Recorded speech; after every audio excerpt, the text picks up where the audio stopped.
श्री गोपाल कृष्ण महाराज की जय. आजच्या ज्ञान सत्रामध्ये आज आपण ऐकणार आहोत ब्रह्मा गर्वहरण. धर्मबंधूंनो, शास्त्रात असे म्हटले आहे की आपले मन, शक्ती, वाणी, कर्ण हे सदैव श्रीकृष्ण भगवंतांच्याच श्रवण कीर्तनात संलग्न करणे हा भगवंत भक्तीचा स्वभाव असतो. याला श्रीकृष्ण भावना म्हटले जाते. आणि जो श्रीकृष्णाच्या बाबतीत श्रवण कीर्तन सदैव तन्मय झालेला आहे त्यांच्याकरिता या सर्व विषय वस्तू उपभोग सदैव निरस असतात. हेच परमेश्वर भक्तीचे भौतिक विषय वस्तूहून आगळे आणि श्रेष्ठ वैशिष्ट्य आहे. भौतिक विषय वस्तू गीत संगीत दोनदा ऐकल्यानंतर निरस बनते आणि पुन्हा तिच्या श्रवणात रुची वाटत नाही आणि मनुष्याला सदैव बदल हवा असतो. परंतु परमेश्वर लीला किंवा परमेश्वराच्या लीलामृत मात्र नित्य नवनवमय असते. याचा अर्थच असा आहे की भगवंताविषयी सदैव कितीही श्रवण आणि कीर्तन केले तरी त्यात कधीही थकवा येत नाही. उलट त्यामुळे मनुष्याचा उत्साह वाढतो आणि त्याला अधिकाधिक श्रवण करावेसे वाटते. श्रीकृष्णांनी आघासुराचा वध केला आणि त्यांच्या विषारी मुखातून आपल्या मित्रांना वाचवले. त्यानंतर ते सर्व बालगोपाल यमुना काठी आले. त्यावेळी श्रीकृष्ण त्यांना म्हणाले, प्रिय मित्र हो, पहा तर हे खरे हा मऊ वालुकामय यमुना तट खेळण्यासाठी आणि भोजनाकरिता किती सुरेख आहे. येथे यमुना जळात कशी सुंदर कमळे फुललेली आहेत आणि त्याचा सुगंध कसा सर्वत्र दरवळला आहे ते एकदा पहा, किती सुंदर दिसत आहेत. तर हे पक्षाचे कुंजन, मयूरांची केकावती, त्या मयूरांची केकावली, वृक्षवेलीतून उमटणारी पावलांची सरसळ आणि त्याचा परस्पर उमटणारा प्रतिध्वनी या सर्वांचा मधुर सुमिक्ष स्वर या वृक्षावली निर्माण केलेले आहे. देखाव्याच्या सौंदर्यात अधिकच भर टाकणारा आहे. आता या फारच उशीर झालेला आहे. आपल्याला भूक देखील लागलेली आहे. तेव्हा आपण येथेच भोजन करूया. आपण वासरांना पाणी पाजून आपल्या जवळ ठेवूया, म्हणजे आपण न्याहारी करिता असता ते देखील येथेच कोवळ्या कुरवात आनंदाने चरतील. ते कोवळे कुरून सुद्धा अतिशय सुंदर दिसत आहे ना. ते इथे रमून जातील वासरे. त्यामुळे आपण त्यांना पण त्यांच्या कोवळ्या कुरणाचा आनंद देऊया. श्रीकृष्णांचा बेत ऐकल्यावर सर्व बालगोपालांना अतिशय आनंद झाला आणि ते म्हणाले, निश्चितच आपण येथेच बसूया आणि येथे बसूनच भोजन करूया. असे म्हणून त्यांनी वासरांना कोवळे मऊ गवत खाण्याच्या साठी सोडले. तदनंतर श्रीकृष्णांना मध्यस्थानी ठेवून ते सर्व त्यांच्या भोवती बसले. त्यांनी घरून आणलेल्या आपल्या आपल्या शिदोऱ्या सोडल्या. श्रीकृष्ण बालगोपालांच्या रिंगणामध्ये मध्यस्थानी बसलेले होते. सर्व मुले श्रीकृष्णाकडे मुख करून बसलेली होती. ते सर्वजण श्रीकृष्णांसमोर अखंडपणे पाहण्याचे सुख घेऊ लागले. अशा प्रकारे जेव्हा ते सर्व भोजनासाठी बसले होते तेव्हा त्यांनी शोभा एखाद्या कमळ फुलाप्रमाणे दिसत होती. अशी शोभायमान सर्वांच्या मध्यस्थानावर बसलेले श्रीकृष्ण भगवंत कमळकर्णी केस समान दिसत होते आणि त्यांचे सवंगडी बालगोपाल हे निरनिराळ्या कमळदळाप्रमाणे दिसत होते. बालगोपालांनी फुले, पाने तसेच झाडांच्या साली गोळा करून आणल्या होत्या आणि आपल्या शिदोऱ्यातील पदार्थ त्यांच्यावर ठेवून श्रीकृष्णासमवेत ते आनंदाने भोजन करू लागले. भोजन चाललेले असताना प्रत्येक बालगोपाल श्रीकृष्णासमवेत घडलेल्या वेगवेगळ्या गोष्टी सांगे आणि थट्टेच्या भाषणांनी सर्वांना हसवीत एकमेकांच्या संगीताचा ते आनंद लुटू लागले. असे सवंगड्यासोबत आनंदाने भोजन करीत असताना श्रीकृष्णाच्या कटी वस्त्रात उजव्या बाजूला बासरी खोचलेली होती आणि डाव्या बाजूला सिंग आणि वेद खोचलेले होते. त्यांनी आपल्या डाव्या हातात दही भात आणि शिकरणीचा घास धरला होता आणि त्यांच्या कमलदलनासमोर करांगुळामध्ये तो दृष्टीस पडत होता. सर्व यज्ञ जपाचे भोगते पूर्ण पुरुषोत्तम आप्तकाम तृप्तकाम भगवान वृंदावनात आपल्या बालमित्रांबरोबर हास्य विनोद करत भोजनाचा आनंद घेत होते. खरे तर त्यांचे बालसखे पूर्ण पुरुषोत्तमाच्या संगीतात निखिल दिव्यानंदाने आस्वाद करत होते. त्यावेळी जवळच चरणारी वासरे कोवळ्या गवताच्या मिशाने सुदूर वनात पोहोचली आणि दृष्टीआड गेली. आपली वासरे जवळपास नाहीये हे पाहून बालगोपालांना त्यांच्या सुरक्षितेबद्दल काळजी वाटू लागली. ते भयभीत होऊन ओरडले, कृष्णा कृष्णा. तर मूर्तिमंत भयाचे आतंक आहेत. सर्वांच्या भयाकडे पाहून श्रीकृष्णांनी त्यांचे शब्द कानावर ऐकल्याबरोबर बालगोपालांचे भय मावळून गेले. श्रीकृष्णांनी आपल्या मित्रासह गाढ स्नेह होते आणि म्हणूनच त्यांनी आपले आनंदाचे भोजन सोडून वासरांच्या शोधात जाऊ नये अशी त्यांची इच्छा होती. ते आपल्या सख्यांना म्हणाले, मित्रांनो, तुम्ही अर्ध्या भोजनावरून उठू नका बरं का. आनंदाने भोजन करा. मी स्वतः वासरे शोधण्यासाठी जातो. श्रीकृष्णाच्या वाम हस्तकमळावर तो दह्या शिकरणीचा कवल तसाच होता आणि त्या स्थितीत ते तात्काळ वनातील झाडझुडपामधून आणि गुफामधून वासरांचा शोध घेत घेत फिरत होते. ते फिरू लागले असताना अशा प्रकारे त्यांनी संपूर्ण वनातून शोध केला, परंतु त्यांना कोठेही वासरे सापडली नाहीत. आगासुराचा वध झाला आणि त्यावेळी देवी देवता मोठ्या आश्चर्याने ते घटनेचे अवलोकन करीत होते. तेव्हा पौराणिक समजुतीप्रमाणे विष्णूच्या नाभीतून अंकुरित झालेल्या कमळावर प्रगट होणाऱ्या ब्रह्मदेवतेचे देखील तेथे आगमन झाले होते आणि ते लहान बालक श्रीकृष्ण असे अद्भुत कृत्य करत आहे. ते कसे करत असेल, कसे करू शकते याबाबत त्यांना अतिशय अचंब वाटला होता. ते लहान बालगोपाल स्वयं पूर्ण पुरुषोत्तम भगवान साक्षात परब्रह्म परमेश्वर अवतार असल्याचे त्यांना सूचित करण्यात आलेले होते. तरी त्यांनी अजूनही भगवंतांच्या दिव्य लीला पाहण्यासाठी इच्छा होती आणि म्हणूनच त्यांनी आता सर्व वासरे लपून ठेवली. इकडे श्रीकृष्ण भगवंत वासरांच्या शोधात, म्हणजेच श्रीकृष्ण भगवंतांना माहीत नसावं का? श्रीकृष्ण भगवंतांनी जाणते असून सुद्धा अजाणतेपणा घेतला. वनात गेले असता ब्रह्मदेवतांनी यमुना काठी घेऊन बालगोपालांचे देखील अपहरण केले आणि त्यांना दुसरीकडे लपवून ठेवले. त्यावेळी श्रीकृष्णांना वनातून सर्वत्र शोध करण्यासही वासरे सापडली नाही. सर्वीकडे शोध घेतला तरी सापडत नाही आणि जेव्हा ते यमुनेच्या तीरावर आल्यानंतर आपल्या मित्राकडे परत आले तेव्हा त्यांना तिथे एकही बालगोपाल दिसला नाही. ते आपल्या बालगोपाल सवंगड्यांनाही हारून बसले होते.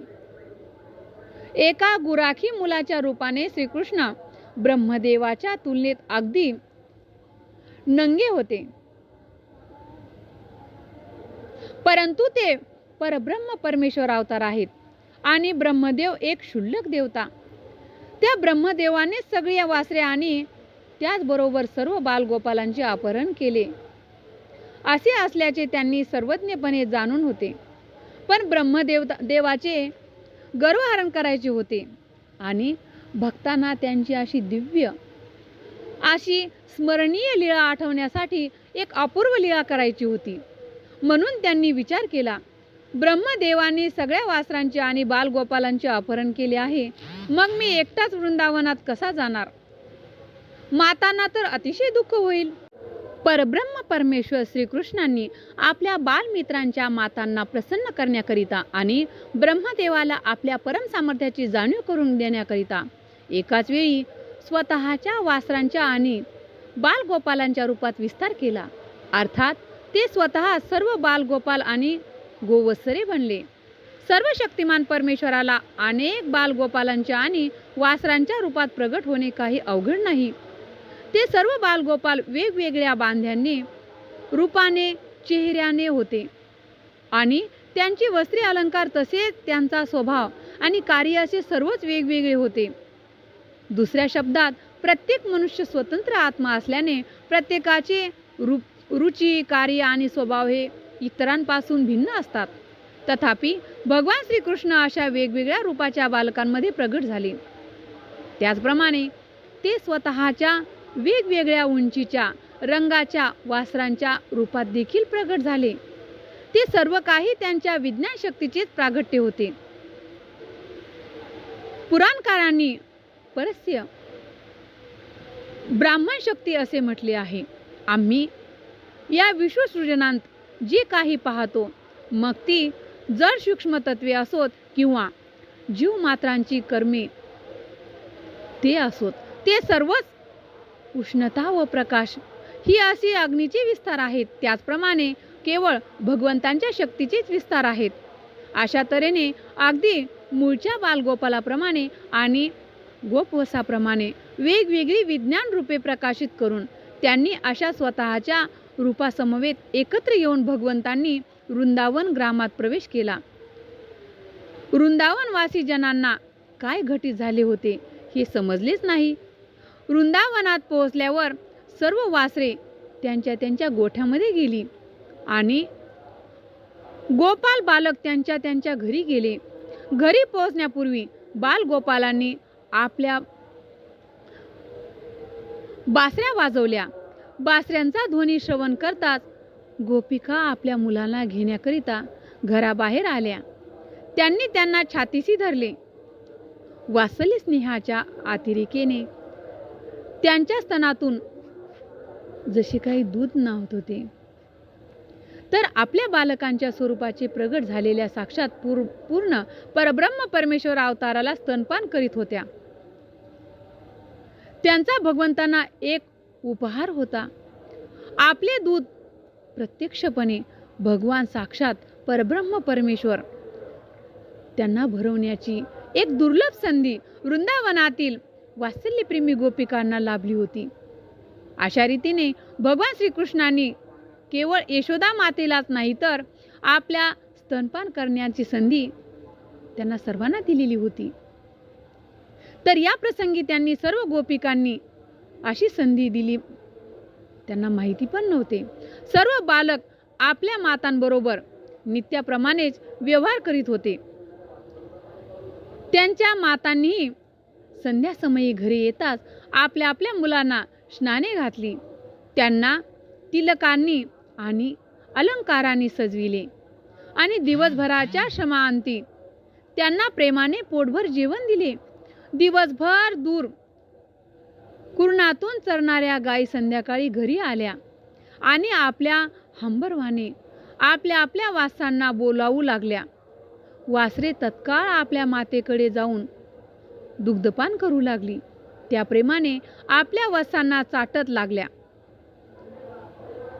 त्या आपल्या आपल्या वासरांना चाटत असताना ही वासरे आणि बालके मूलतः त्या वृंदावनातील गायी गोपिकांची स्वतःची अपत्ये नव्हती, तरीही त्यांच्या वासरांनातील त्या वासरांना देखील आणि बालगोपालांकरिता आपल्या प्रेमाच्या नात्यात काही बदल झाला नव्हता.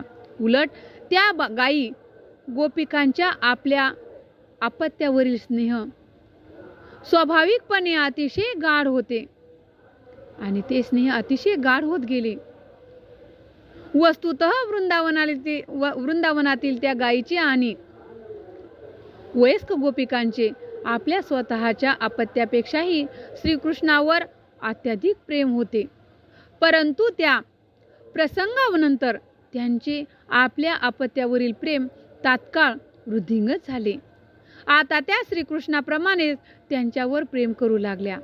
संपूर्ण 1 वर्षापर्यंत श्रीकृष्ण त्या बालगोपालांच्या आणि गोपवसांच्या रूपाने वृंदावनात आणि कुरुणात उपस्थित राहिले. कुरुणातून उपस्थित राहिल्यानंतर 1 वर्ष पूर्ण होण्या अगोदरच एकदा श्रीकृष्ण आणि बलराम वासरांना चारण्यासाठी वनात गेले होते. तेव्हा गोवर्धन पर्वतावर काही गायी चरत असल्याचा त्यांना दिसल्या. गोवर्धनाच्या पायथ्याशी दरीत मुले वासरांना त्या दरीमध्ये मुले वासरांना चारीत असताना गायीची नजर त्यांच्यावर गेली आणि अचानक आपल्या वासरांवर नजर जाताच त्या वासरांकडे धावत सुटल्या.